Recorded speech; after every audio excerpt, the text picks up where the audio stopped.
Welcome back to our YouTube channel, student. Again, this is Nahid Khan. So let's start the video. In the previous lecture, we have completed 4 diagram. ठीक है. Now in this lecture, I will be covering the remaining 3 diagrams. After that, we will start with the diagram portion. Actually, table. Okay. So let's start.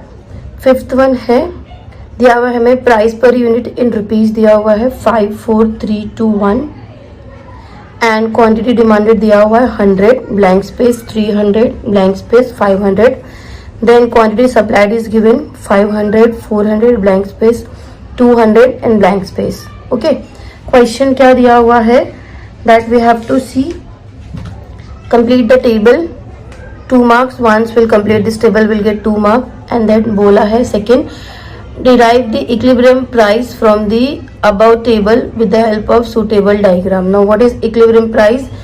Before that हमें ये देखना. चलो इससे पहले हम ये कंप्लीट कर लेते हैं. तो before completing this do remember student, यहाँ पे डिमांड दिया हुआ है, यहाँ पे सप्लाई दिया हुआ है. तो हमने देखा था लॉ ऑफ डिमांड. जैसे जैसे प्राइस कम होगा हमारी डिमांड क्या होनी चाहिए, बढ़नी चाहिए. आप देख रहे हो कि ये क्या हो रहा है, इंक्रीज हो रहा है. और यहाँ पे वी कैन सी के 100 का गैप है. तो यहाँ पे मैं 100 है तो मैं यहाँ पे लिख दूंगी 200, क्योंकि देखो जब प्राइस 5 रुपीज था तो डिमांड हमारा 100 था. जब when price falls to 4 rupees demand will increase to 200. Then again when price is ₹3 demand will be 300. Likewise when price falls to 2 demand will be 400 बढ़ेगा. And then again when price is ₹1 demand will be 500. And totally invoice for supply price 5 rupees है. As a supplier you have to think from the seller point of view, as I have already told you. When price is ₹5 quantity supply will ₹500. Likewise when price is ₹4 quantity supplied will be 400. Likewise देख रहे होगे आपको कि ये decrease हो रहा है. तो जब प्राइस 3 रुपए है, 3 रुपीज इज, सो जो मेरा सप्लाई होगा that will be ₹300. Likewise, when price falls to ₹2, supplier will now supply less, so it will decrease to 200. Again, when price is ₹1, then we will supply less. Again, that will be 100. So now we have completed this table. Now on the basis of this table, student, we have to draw the diagram. So as you know, I have already made this. See, x-axis, see, x-axis and y-axis. ठीक है. X axis पे हम show करेंगे quantity demand and supply, क्योंकि हमें ये दोनों दिया हुआ है. ठीक है. तो एक्स एक्सिस पे हम क्या शो करेंगे, quantity demand and supply. And always do remember जो वाई एक्सिस होगा स्टूडेंट, हम उस पर ऑलवेज शो करेंगे प्राइस इन रुपीज. तो ये हो गया. देन यहाँ पे देखो price per unit in rupees बोला है 54321. तो ये ले लिया, स्केल में ले रही हूँ 1 2 3 4 5. मैंने आप लोगों को पहले ही कहा था कि आपको ये पेंसिल से ड्रॉ करना है. खाली जो इंडिकेटर्स होते हैं वो आपको पेन से ड्रॉ करना है, लेकिन आप लोगों को क्लियरली समझ में है. That is why I am drawing with the help of pen. ठीक है. देन अगेन एक्स एक्सिस पे हम ले रहे हैं quantity demand and supply. So here see 100 200 है, यहाँ पे भी 100 200 है. तो मैंने 100 का स्केल ले लिया है. सो ये हो गया 100 200 300 400 500. एक एक्स्ट्रा ले रही हूँ मैं 600, क्योंकि 5 यूनिट है. और एक चीज और, ये मैंने कैसे किया है, जहां तक मुझे याद है कि ग्राफ पेपर मिलता है एग्जाम में, लेकिन अगर नहीं मिलता है तो कैसे ड्रॉ करोगे आप लोग. ये लाइन तो आपको मिल जाएगी. फॉर दिस लाइन आप क्या करोगे, ये स्केल यहाँ पे रखोगे. देखो मैंने पहले से ही रखा हुआ था. तो यहाँ पे करोगे तो जहाँ पे देखो 1 है, मैंने यहाँ पे डॉट लिखा 2 3 4 5 6. लाइकवाइज तो आप लोग भी इजीली ड्रॉ कर पाओगे और इससे जो गैप होगा वो बराबर होगा. तो जब ग्राफ पेपर नहीं दिया हुआ है तो आप इस तरीके से कर सकते हो. Now we will try to put. देखो पहला क्या बोला, अगेन मैंने क्या बोला था आपको, स्केल लेना है. हम स्केल लेंगे. क्या है, देखो प्राइस 5 है तो यहाँ पे 5 है. स्केल स्ट्रेट लेनी है. तो जब प्राइस 5 रुपए है, 5 रुपीज है, क्वालिटी डिमांड कितनी है हमारी 100. ये रहा 100. तो देखो मैंने स्केल ले लिया, 100 है, 5 के उस पे करना है हमें. 5 यहाँ पर है ना, यहाँ पे तो मैंने यहाँ पे 100 पुट कर दिया. और क्वांटिटी सप्लाई कितना है 500. दिख रहा है आपको. तो इसी लाइन में हमें जाना है. यहाँ पे देखो 500, ये लाइन हमें छोड़ना नहीं है. ये हो गया हमारा 500. तो मैंने ये कर दिया. ओके. नेक्स्ट क्या है हमारा 4 है. तो 4 पे जाओगे, दिस लाइन ऐसे ही जाना है आपको. 4 पे कितना है 200 एंड 400। तो 4 पे मैं गई, मैंने स्केल रखा, ये 4 पे जाना है मुझे। यहाँ पे देखो ये 200 है, I put a dot over here, ठीक है। एंड देन अगेन 200, देन कितना है 400। तो अगेन अब मैं 400 पे जाऊंगी, सेम लाइन में I will put a dot over here, ठीक है।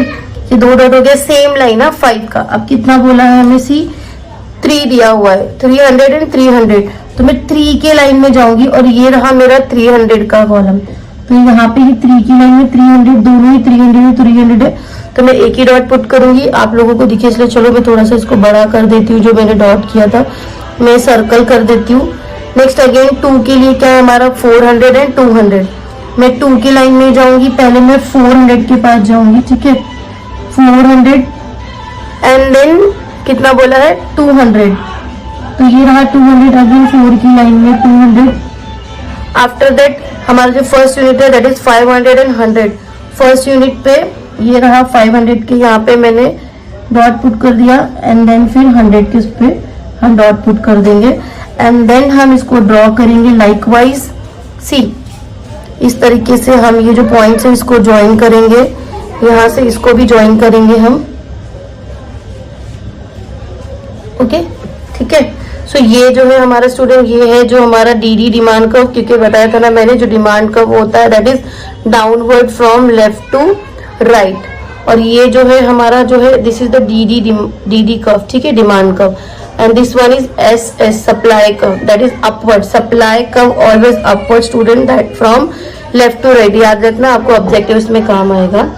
अगर आप ध्यान से देखोगे, ये देखो यहाँ पे दिख रहा है आपको table, supply is greater than demand. यहाँ पर बिलो दिस पॉइंट स्टूडेंट, ये पॉइंट दिख रहा है आपको, ये पॉइंट, इस पॉइंट के ऊपर आपकी जो सप्लाई है वो ग्रेटर देन डिमांड है and below this point student आपकी जो डिमांड है वो ग्रेटर देन सप्लाई है, ठीक है। तो यहाँ पे सप्लाई ज्यादा है, डिमांड कम है, यहाँ पे डिमांड ज्यादा है, सप्लाई कम है। लेकिन ये जो पॉइंट है यहाँ पे जो डिमांड है और सप्लाई है वो इक्वल है and this will be our equilibrium price student. So in this way we have find this equilibrium price. तो देखो यहाँ पे हमें क्वेश्चन में बोला हुआ था कि हमें क्या करना है, टेबल ड्रॉ करना है, डायग्राम ड्रॉ करना है, सॉरी मैं टेबल करके डायग्राम बोल रही हूँ। और हमें इक्विलिब्रियम प्राइस बोला था, तो यहाँ पे इक्विलिब्रियम प्राइस स्टूडेंट हमें पता चल गया। What is the equilibrium price? अगर आपको क्वेश्चन भी आता है तो आपको क्या लिखना है, जहाँ पे demand for a commodity where equilibrium price is the price where demand for a commodity and supply for commodity is equal.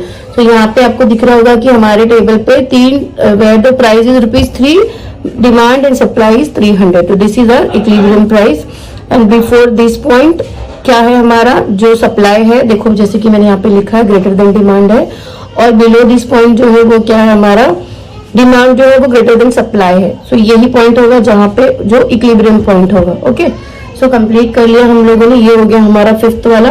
Next आप लोग देख सकते हो, I have already written the question student. See 6th question हमें दिया हुआ है, 6 में प्राइस कमोडिटीज दिया हुआ है, कमोडिटीज एल नाम दिया हुआ है, ये मैंने गलत लिख दिया था, LMNO। देन है प्राइस इन 2015 इन रुपीज है, बेस ईयर, ठीक है। P0 आप लोग को ऑब्जेक्टिव्स भी आ सकता है कि बेस ईयर को कभी भी हमेशा P0 से डिनोट किया जाता है। And then price is 2019 rupees में दिया हुआ है और ये करंट ईयर दिया हुआ है, इसलिए यहाँ पे P1 है, ठीक है। LMNO दिया हुआ है, कमोडिटीज के नेम है, और बताया हुआ है कि जो प्राइस है वो 20 है, बेस ईयर प्राइस इसका 30 है, 60, 80, लाइकवाइज 100, 130, 40 एंड 60। हमें सबसे पहले जो फाइंड आउट करने के लिए कहा गया है, पहले देख लेते हैं क्वेश्चन। कंप्लीट द टेबल बोला है, means we have to complete this given table. And third one they have asked, ये 1 मार्क्स का है। देन बोला है construct price index number from the about data. So whatever data we have been provided we have to find out price index number. तो basically हमें price index number का formula apply करके हमें price index number find out करना होगा। तो first we will complete this table. तो यहाँ तो सब कुछ दिख रहा है, सिर्फ यहाँ पे देखो लिखा हुआ है सबमिशन P0, तो कुछ नहीं करना, ये दिख रहा है आपको ये P0 है, तो इसकी हम टोटल ले लेंगे, ठीक है। तो 20, 60, 80, 180, 100 प्लस हो जाएगा और 40, तो कितना हो जाएगा हमारा टोटल 220, ठीक है। अगेन 30, 80, 130 एंड 60, तो इसकी टोटल कितनी हो जाएगी? सबमिशन P1 बोला ना स्टूडेंट, तो इन सब की टोटल हम कर देंगे, तो इसकी टोटल जो होगी वो हो जाएगी हमारी 300, ठीक है, 300 एंड 220। तो यहाँ पे हमने फर्स्ट क्वेश्चन जो है वो कंप्लीट कर लिया है। अब नेक्स्ट स्टूडेंट जो है हमें वो price index number find out करना है, जो कि 3 मार्क्स के लिए है, ठीक है। तो ये क्वेश्चन जो होता है हमें ये 4 मार्क्स के लिए दिया होता है बेसिकली, इसमें नहीं तो आपको क्वेश्चन नंबर 4 में भी ये आ सकता है, आपको क्वांटिटी इंडेक्स फाइंड आउट करने के लिए लास्ट पेयर या पास्ट पेयर का। तो आप लोग अगर फॉर्मूला अच्छे से याद कर लोगे तो आप ये कर पाओगे। तो चलो ठीक है, हम इसे सॉल्व करते हैं। तो सबसे पहले हमें क्या फाइंड आउट करना है? प्राइस इंडेक्स नंबर, ठीक है, प्राइस इंडेक्स नंबर। तो first of all what we will do, we will write down the formula. तो फॉर्मूला इज P01, ठीक है, is equals to summation P1 upon summation P0 into 100।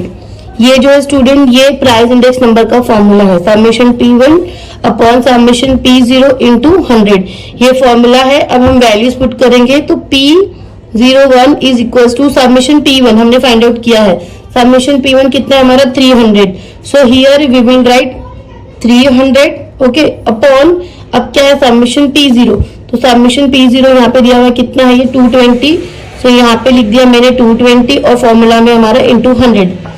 अब हम इनको simplify करेंगे, जब आप सिंप्लीफाई करोगे तो P01 इज इक्वल टू कितना आ जाएगा, आपका आंसर आ रहा है 136.36, ठीक है। सो देयरफॉर हमारा आंसर आ गया है price index number, price index number is equal to 136.36 rupees. Here we have completed. Hope आप लोगों को समझ में आ रहा होगा, ठीक है। अब नेक्स्ट जो हमें करना है, नेक्स्ट ये रहा क्वेश्चन स्टूडेंट, मैंने लिखा हुआ है ऑलरेडी। जो नेक्स्ट क्वेश्चन है हमारा component of GNP for the year 2018 दिया हुआ है, ये हमारा 6th चैप्टर से है, जो हमारा नेशनल इनकम वाला चैप्टर है उससे है, और यहाँ पे इन क्रोर्स दिया हुआ है, ठीक है। कुछ इंडिकेटर्स है, कंजम्पशन है 200 रुपीज इन क्रोर, इन्वेस्टमेंट है 300, गवर्नमेंट एक्सपेंडिचर 400, देन है नेट एक्सपोर्ट माइनस में आ रहा है -100 है, देन है नेट रिसिप्ट -50 है, और डेप्रिसिएशन है 100, ठीक है। ये सब दिया हम लोगों को। Let's see what they have asked. Firstly they have asked us to complete the formula, ठीक है। ये जीएनपी का, GNP stand for gross, here writing gross national product, ठीक है, ये आर है। GNP stand for gross national product, ये एब्रीविएशन है। तो जीएनपी का हमें दिया हुआ है is equal to C plus blank space plus G plus X minus M. X stand for your export, M stand for import. X में से एम को माइनस करोगे, एक्सपोर्ट माइनस इंपोर्ट करोगे तो आपको मिल जाएगा आपका net export student, okay, do remember. इसको करोगे तो आपको क्या मिल जाएगा, मैं यहाँ पे लिखती हूँ, आपको नेट एक्सपोर्ट मिल जाएगा। सिमिलरली अब प्लस और यहाँ पे हमें ब्लैंक स्पेस दिया हुआ है, तो first we will try to complete this table. तो ये देखो फॉर्मूला जीएनपी का है सी प्लस आई, ठीक है, यहीं पे दिया देखो consumption plus investment plus G stand for your government expenditure, यहीं पे दिया हुआ है, ठीक है। X minus M that is next export, अभी मैंने बोला है, ठीक है, तो ये हो गया। एंड देन अब लास्ट क्या बचता है हमारा, नेट रिसिप्ट दिख रहा है आपको -50, तो यहाँ पे हमारा फॉर्मूला आ जाएगा रिसिप्ट माइनस पेमेंट। ये नेट रिसिप्ट कैसे मिलेगी, जब जैसे नेट एक्सपोर्ट कैसे मिला, जब हमने एक्स को एम से माइनस किया, एक्सपोर्ट को इंपोर्ट से minus, M stand for import, ठीक है। वैसे ही हमें नेट रिसिप्ट कैसे मिलेगी, जब हम रिसिप्ट में से पेमेंट को माइनस कर देंगे। सो हमने ये कंप्लीट कर लिया और हमें 1 मार्क्स मिल गए। चलो अब नेक्स्ट देखते हैं हमें क्या बोला, हमें 2 क्वेश्चन बोला है, कैलकुलेट जीएनपी एंड एनएनपी। सो देखो जीएनपी का फॉर्मूला तो हमने लिख लिया है, ठीक है। तो firstly we have to calculate GNP with the help of this table, this information, whatever data we have been given, we have to complete, okay। तो फर्स्टली वी विल राइट, ठीक है, ये हम सॉल्व कर रहे हैं, तो आई विल राइट सॉल्यूशन, ठीक है। तो आई विल राइट जीएनपी का फॉर्मूला, जीएनपी का फॉर्मूला क्या है, C plus I plus G plus X minus M plus R minus P. Simply what I will do, first I have written this formula. Now I will put these values. ठीक है, तो C का value कितना है student, देखो C 200, तो I will write 200 over here. I का value कितना है इन्वेस्टमेंट का 300, so I will write 300 over here. Then again government expenditure कितना है student 400, I will write 400 over here. Plus then net export कितना है हमारा, नेट एक्सपोर्ट मतलब x माइनस एम वैल्यू कितनी है, माइनस में है, तो here I will write in bracket, ठीक है, -100 plus receipt minus payment, that is net receipt कितनी है हमारी, अगेन -50 है स्टूडेंट, ठीक है. सो हमने सारी वैल्यूज लिख दी, पुट कर दी. Now we will try to solve. तो कितना हो जाएगा, देखो 200 प्लस 300 500, 500 प्लस 400 कितना हो जाएगा हमारा 900 स्टूडेंट. और ये प्लस माइनस ब्रैकेट से आ जाएगा, तो ये आपका कैंसिल हो जाएगा, मतलब ये माइनस हो जाएगा 100. अगेन प्लस माइनस क्या होता है माइनस, तो ये हो गया -50. तो अगर मैं इसको और सिंप्लीफाई करूं तो मेरा आंसर कितना आएगा, यस 900 माइनस 100 कितना हो गया 800, 800 माइनस 50 कितना हो जाएगा 750. ठीक है, तो ये क्या हो गया हमारा स्टूडेंट, ये हो गया हमारा GNP. GNP कितना आ गया हमारा 750. ओके, नाउ नेक्स्ट हमें क्वेश्चन में क्या पूछा है, NNP we have to find out. So student firstly we will write the formula. First हमने कंप्लीट कर लिया NNP. Your NNP stand for, मैं यहां पर लिख दूं N stand for net, again N stand for national and P stand for product, net national product. जैसे यहाँ पे G था ग्रॉस नेशनल प्रोडक्ट, यहाँ पे आ जाएगा हमारा नेट नेशनल प्रोडक्ट. तो मैं आपको बता दूं NNP का फॉर्मूला स्टूडेंट GDP फॉर्मूला पे बेस है और ये बहुत इजी है, minus depreciation. Okay, GDP minus depreciation, sorry GNP minus depreciation, sorry GNP अभी हमने फाइंड आउट किया ना GNP. तो GNP कितना है हमारा 750 अभी निकाला हमने, और डेप्रिसिएशन कितना है क्वेश्चन में दिया हुआ है सी हियर 100. तो ये कितना हो गया हमारा, टोटल कितना आ गया हमारा 650. तो हमारा देयरफॉर हम ऐसे आंसर लिखेंगे GNP is rupees 750 and NNP is rupees 650. That's it. ये हमारा आंसर हो गया और यहाँ पे हमें मिल गए पूरे 4 marks. So here we have completed with table. Now next one is diagram. Diagram see. सो डायग्राम में मैंने ये वाला डायग्राम यहाँ पे लिखा, ये मैं यहाँ पे करवाऊंगी आप लोगों को क्योंकि इसमें थोड़ा सा कैलकुलेशन की बात है.